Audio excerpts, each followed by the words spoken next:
Shalom, Israel. Brother DFG.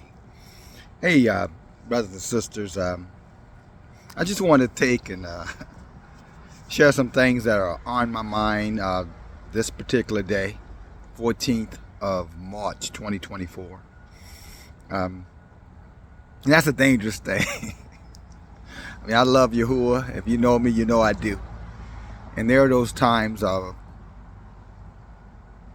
every now and then, let's say it this way, every now and then Yah will put on my heart just to be transparent about what's in my mind. Not what Yah gives me to share with my brothers and sisters, but what's on my mind.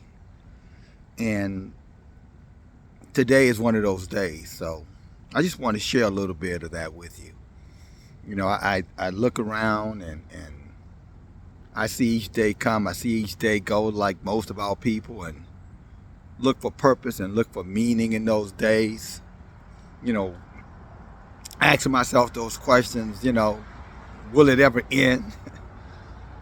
You know, I'm talking about the mundaneness, you know, the suffering, the misery, the pain. Not necessarily for myself, because like all of us, you know, I have my things, you know, that I deal with. But I can't help but wonder, you know, am I all along when I began to think about what's happening to this earth, what's going on with this earth. And I'm not just talking about nature, you know, those things, you know, waters and streams. You know. I'm talking about in terms of how do we see ourselves amongst mankind? How have we gotten to the place where other than ourselves, nothing else really matters anymore? What has possessed this land? What has possessed the people that would take them so far that there is no genuineness in anything anymore? Purity, sanctity, honor, respect, humble, meekness, gentleness. I guess some would call it love. Because those thoughts enter my mind all the time. You know, I think about what's happening to the Palestinians. That matters to me. You know, I think about the suffering of the children there, you know, 20, 30,000 dead. You know, all because, you know, the heathens want to steal their land. That the heathens want to rule this world and will do anything, you know, necessary to achieve their goals. I wonder why we as men and women do nothing. At least many, most, do absolutely nothing. Just go about our day as though, you know, it doesn't even matter. But then I come to realize why we do those things.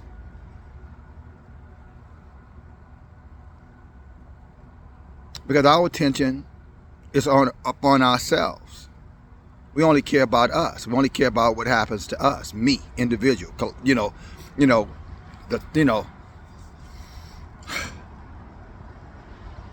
essence of ourselves. Why am I not happy? Why am I not rich? Why don't I have a husband, or why don't I have a wife? Why don't my children love me? Or why don't I love them back? Why do I live in poverty? Why do I live in a tent and he or she lives in a mansion? Why do when I cry out for Yahuwah, he hears me not? But when the wicked cry to their gods, he rewards them plentiful.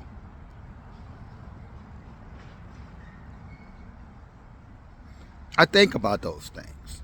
Think about how we think about those things.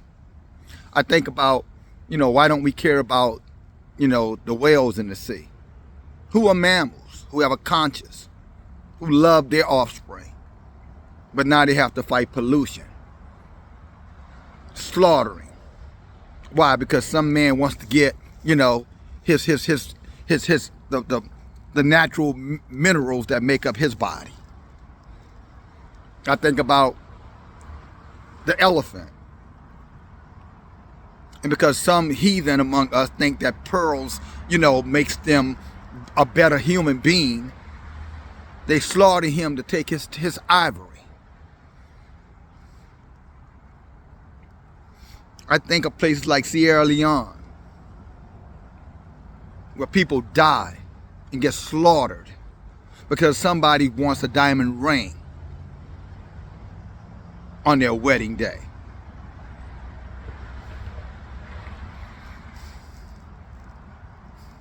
I think about the birds who are seldom seen now because some manufacturing plant wants to make plastic and rubber so that, automobile tires can run smoother.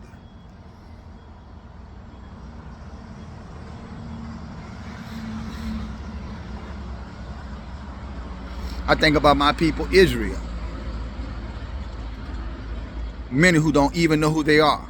They actually think that they're African Americans or Negroes or blacks.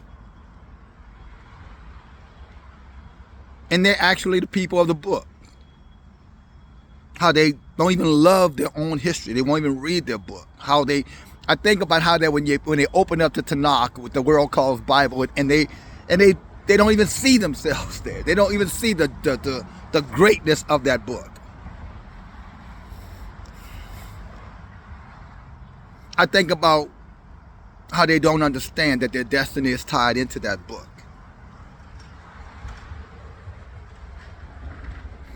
I think about how we as a people despise one another. Talking about Israel. The heathens too, but Israel. How we're bitter. How we're selfish because we don't get to be right. We don't get to have our way.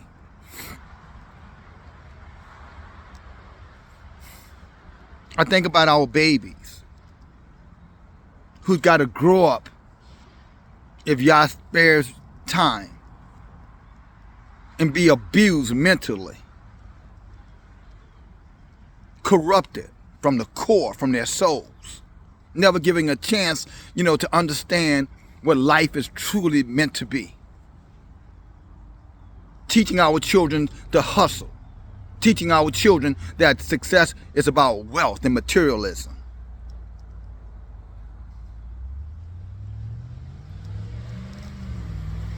These things I think about. And I wonder why others don't. I guess in truth, I think about how lonely I can be. I feel, better said. Yet, all of these lives moving around me, but still lonely. In a world that's gone mad on possessions, self-righteousness, arrogance, high-mindedness. Me, me, me, me, me, me, me. What about me? What do you think about me? What do you feel about me? Tell me about me, me, me. And tell me some more about me, because if you don't see me, then guess what? I won't see you, and therefore I despise you.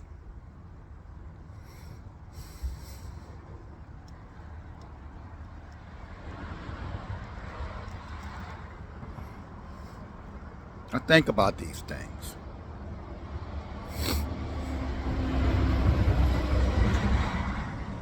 I do. Thought just entered to my mind, about King David. For all of the wonderful things he did, all the wonderful things he was able to possess. But I remember one day, in his moment of reflection, he said this, and I can't quote him, but in essence, this is what he said. He said, I looked around, and I saw the wicked, how they were prospering. And I looked around, and I saw how the evil men were walking in pride. He said, and I walked around, and I saw how all my enemies hated me. Even some of my friends had turned their backs on me. And he said, I was so distraught. This is what he said. He said, he said, I was weary of the heart. I was weary of the mind.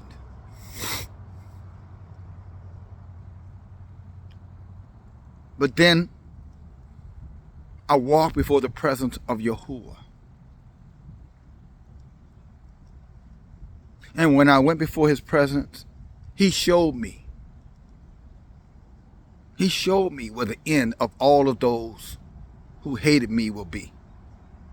All of those who destroyed the earth, where they would end up at. All those who spent their whole lives seeking things that had no life.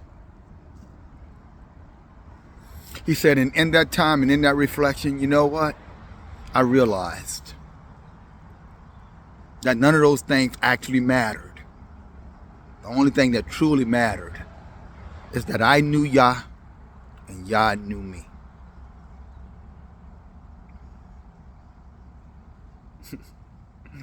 I understand that now. I understand that better than I've ever understood it now. Because I feel the same way. If I can't have Yahuwah, I want nothing at all, brothers and sisters, nothing. If I can't do Yah's will on this earth, then my life is empty. It's meaningless. But if I have Yah,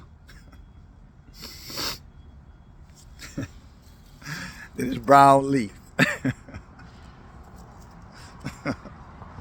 It's a part of me. In other words, all these things here were put here for us, for me.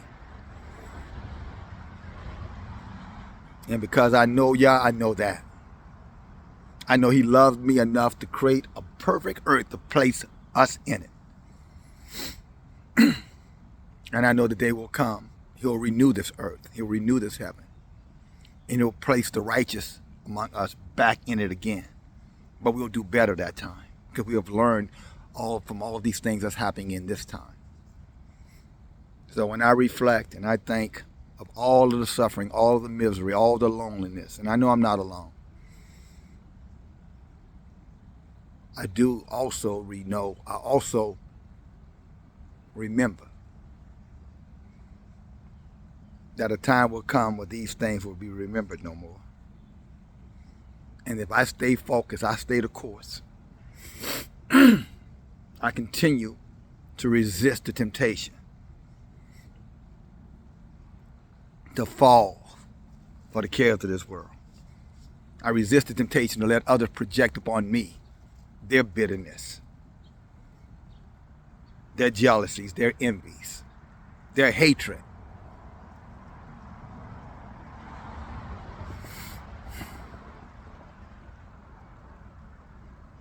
If I don't succumb to that and become part of that,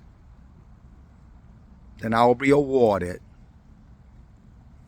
with things that my heart, my mind, my eyes could never imagine. Isaiah 64:4. Eyes have not seen, ears have not heard, neither has entered to the mind of the man the things that Yah has prepared for those who love him. And I love him. I know many of you do. I know I'm not alone. Men, women, the strong ones among us,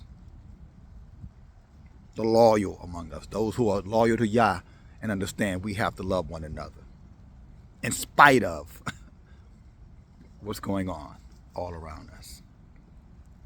But that's all I'll say to my brothers and sisters.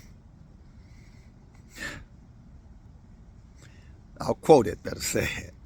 The race is not given to the swift, nor to the strong, right? The prize, right? The rewards of the race. Not given to the swift, not given to the strong, but it's given to those of us who endure to the end. So, I'll end this moment of reflection by saying, seek Yah, love Yah, let him love you back. Reject all the thoughts, all the ideas, all the suggestions, all of the evidence of the evil. Reject it. You can't. Yeah, we see it. We can't run from it. but we can overcome it. We can stand above it. And that gives me hope. Then I don't feel so alone. Then I don't feel so sad.